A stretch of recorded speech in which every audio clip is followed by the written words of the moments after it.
to commemorate those things that we look to that protect us.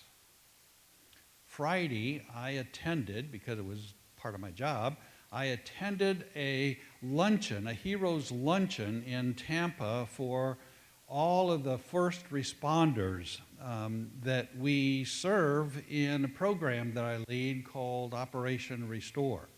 And the firefighters and paramedics and law enforcement officers who came, they come on the last Friday of the month because it's close to St. Michael and All Angels, because St. Michael is considered the guardian saint of all those who serve and protect us. I hope you know why I'm here and Pastor Ed is not here. That he went to Colorado to the firefighters' memorial to see his son enshrined because he lost his life as a firefighter. Those things happen. And what we're talking about and why this is so special at this time is that the gospel lesson seems to help us through this, to help us understand why we need each other. Now, in the gospel lesson for St. Michael and all angels, Jesus had just sent out his crew to go talk to all the people because everything was in crisis, and he wanted them to announce that the kingdom of heaven is near. And they went out and they came back and they told them, hey, things work just like you said it was supposed to work. Even the demons listened to us. And Jesus says, well, that was the good news because I saw Satan fall from heaven. That's the good news. The bad news is, because he's not in heaven anymore, that means he's here.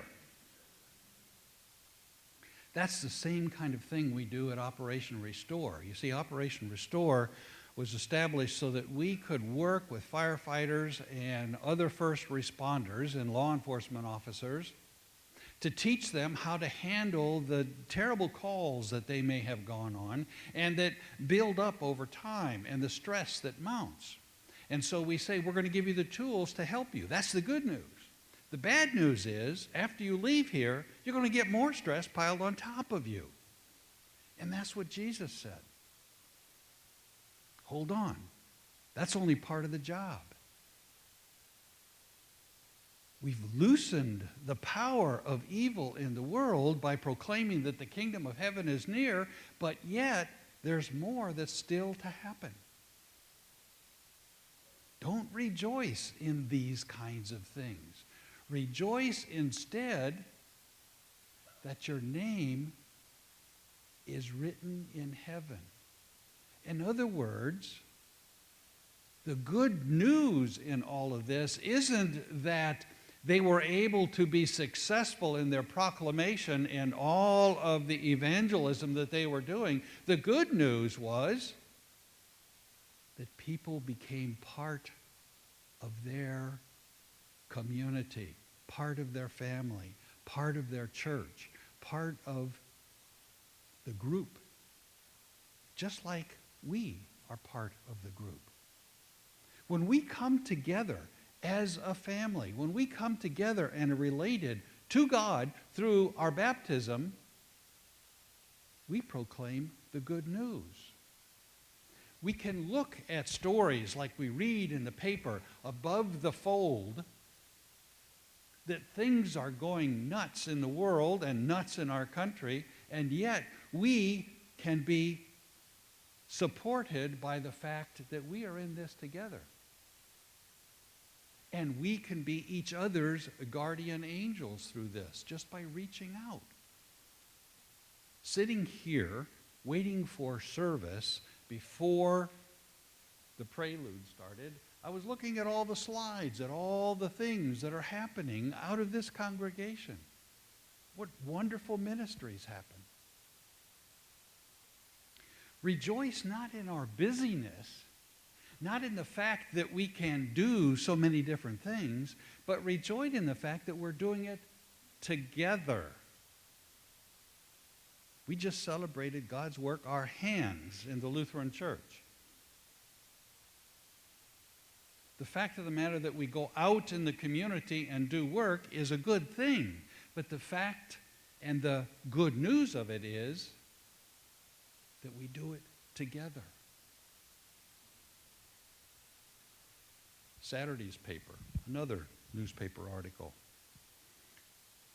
read about Jacques Welch. Did you see the paper? Jacques Welch was a high school football player. And a week ago, as he was playing as a senior at one of our local high schools, he was tackled and didn't get up. It turns out he had a deformity in his brain, and the arteries exploded. He had a brain bleed. He was brain dead. And they kept him alive in the hospital so that family could come and be with him. He was 17 years old.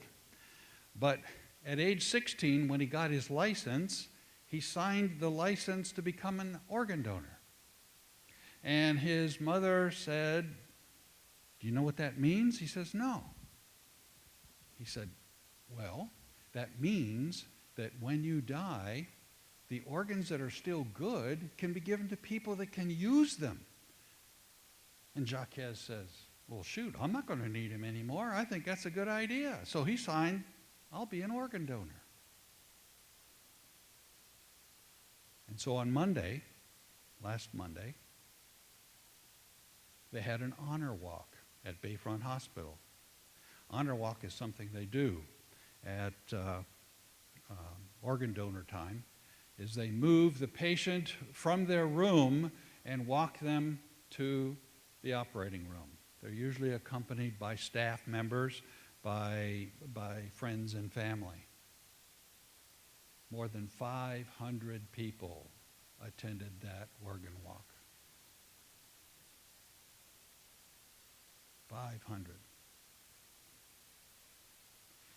And the miracle of it all was that LifeLink said that normally they get about 100 to 120 calls a week, people interested in donating organs. In this past week, there's been almost 700, all in the Tampa Bay area.